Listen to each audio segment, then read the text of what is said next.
बंगाल समेत 5 राज्यों के चुनाव की आज घोषणा कर देगा चुनाव आयोग। हमारे साथ बात करने के लिए भारतीय जनता पार्टी के राज्यसभा सांसद राकेश सिन्हा जी।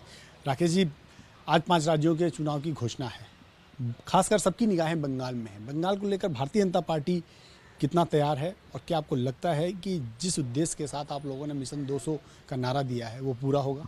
देखिए, पश्चिम बंगाल में 2 लहर चल रही है। एक तो भगवा लहर और उसके बाद मोदी लहर। इन 2 लहरों के सामने ममता बनर्जी खड़ी नहीं हो पाएंगी। टीएमसी बंगाल की खाड़ी में जाकर गिर जाएगी। पश्चिम बंगाल में भारतीय जनता पार्टी 2/3 बहुमत के साथ जीत कर आ रही है। इसके 2 प्रमुख कारण हैं। बंगाल जो अपनी कला, साहित्य, संस्कृति और अर्थव्यवस्था के कारण जाना जाता था, आज इन सभी क्षेत्रों में पिछड़ रहा है। ममता बनर्जी ने सांप्रदायिक तुष्टीकरण की राजनीति के द्वारा जिहादी ताकतों को समर्थन करके पश्चिम बंगाल में कानून व्यवस्था को ही न ध्वस्त किया है, बल्कि वहां पर सांप्रदायिक ध्रुवीकरण के लिए हर कुछ प्रयास किया है। इसलिए पश्चिम बंगाल की जनता उनसे उब चुकी है। दूसरा, बंगाल पिछले कई दशकों से कांग्रेस, मार्क्सवादी कम्युनिस्ट पार्टी और ममता बनर्जी के प्रयोग को देख रही है। तीनों ही प्रयोगों में हिंसा का केंद्रीय स्थान प्राप्त है। संसदीय जनतंत्र का अवमूल्यन किया गया है। संवैधानिक व्यवस्था को तिलांजलि दी गई है। ऐसी परिस्थिति में आज भारतीय जनता पार्टी के नेतृत्व और विचार का वहाँ कोई विकल्प नहीं है। सर, इसीलिए सबकी निगाह मुस्लिम वोटरों पर है। आज जो नया फ्रंट आ रहा है, इंडियन सेकुलर फ्रंट, जो फुरफुरा शरीफ के मुस्लिम धर्मगुरु थे अब्बास सिद्दीकी, उन्होंने लेफ्ट के साथ समझौता कर लिया और 30 सीटों पर उनका समझौता हो गया। इससे पहले उनकी असदुद्दीन ओवैसी से भी मुलाकात हो चुकी है। ममता बनर्जी मंचों से कह चुकी हैं कि जो मुस्लिम समाज है वो ऑलरेडी हमारे साथ है कहीं। तो सबकी जो नज़र है वो मुस्लिम समाज पर है। और जो आपने कहा कि मुस्लिम तुष्टीकरण को जो पॉलिटिकल पार्टियां बढ़ावा दे रही हैं, उसी के कारण ये सारी चीज़ें घटना घटित हो रही हैं। देखिए, वास्तव में मुसलमान हो या हिंदू हो, पश्चिम बंगाल का जो सामूहिक हित है वो भारतीय जनता पार्टी के शासन में है। चूँकि जब कुशासन होता है, संसदीय व्यवस्था ध्वस्त होती है और जनतंत्र के ऊपर प्रहार होता है, इसका असर सभी जाति धर्म के लोगों पर होता है, जो ममता के शासन में हो रहा है। लेकिन जिस प्रकार से मुस्लिम वोट बैंक के लिए कांग्रेस, मार्क्सवादी कम्युनिस्ट पार्टी और ममता बनर्जी में एक होड़ लगी हुई है, ये दिखाता है कि इस देश को सांप्रदायिक आधार पर बांटकर हिंदुओं को द्वैध स्तर का नागरिक बनाने की एक कोशिश हो रही है। उनके बहुमत को नाकामयाब करने की कोशिश की जा रही है, जो भारत के संवैधानिक व्यवस्था के प्रतिकूल है।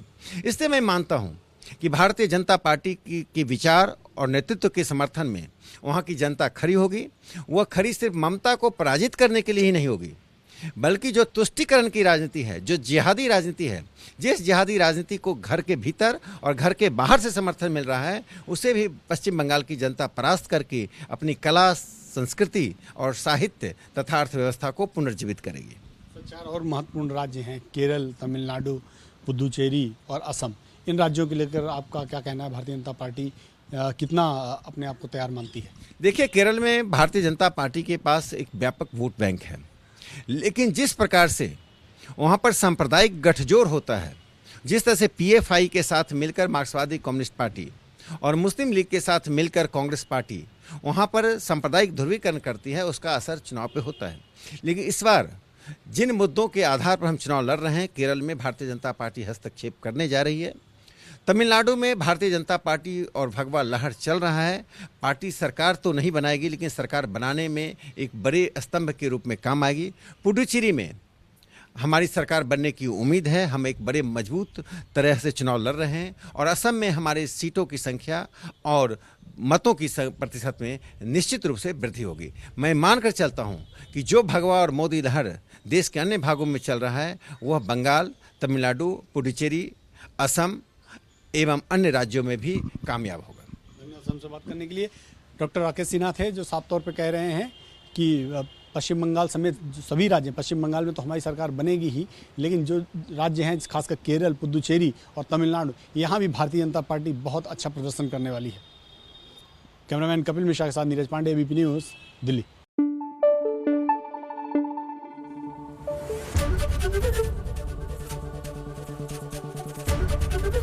एबीपी न्यूज़ आपको रखे आगे।